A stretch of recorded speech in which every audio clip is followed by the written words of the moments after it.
everyone. Today we are going to learn about human skeletal system. Human skeletal system is a very important system in our body. It supports our body, it forms the framework of our body, and it helps us to move. Right? So today we will learn more about our skeletal system. So there are a few important parts of our skeletal system. The first, the topmost part is our skull. You know, the skull, it protects our brain. Brain is very important part of our body, right? And it is very delicate, very soft. So the skull protects our brain.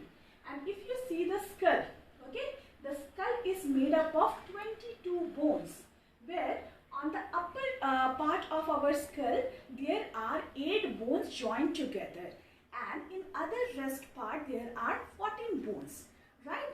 But see, these 2 bones are joined together, but they cannot move, right? Only the jaw part of our skull we can move. The rest joints are immovable.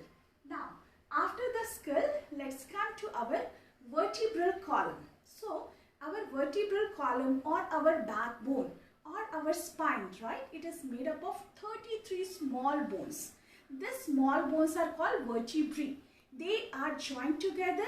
They help us to move. They help us to stand, right? So the back portion, our backbone, is also known as vertebral column.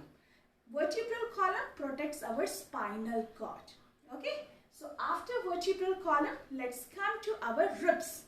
Ribs, or we can call it rib cage. It is made up of 12 pair of bones, and all these 12 pairs, as you can see here, the 10 pairs are attached to our breastbone, the center part, which is known as sternum.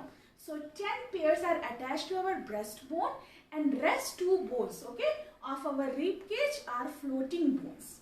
So rib cage, it protects our lungs, it protects our heart, so it protects our soft, delicate internal organs. After rib cage, let's move to our limbs, right? Our hands are our upper limbs, legs are our lower limbs.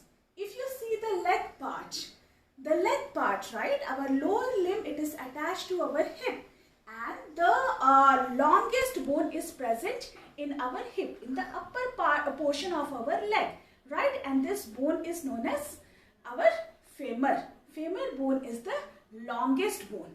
If you see the lower half of our leg, it is made up of 2 bones, calf bone and shin bone, and in our foot there are small bones. Now coming to our upper limbs, our arms, our hands are our upper limbs. So this portion, right, the upper part of our limbs, it is attached to the shoulder bone, right, and the upper part is called humerus, right, and the lower part, again, it has 2 long bones, and our fingers, our wrists are made up of small bones. So all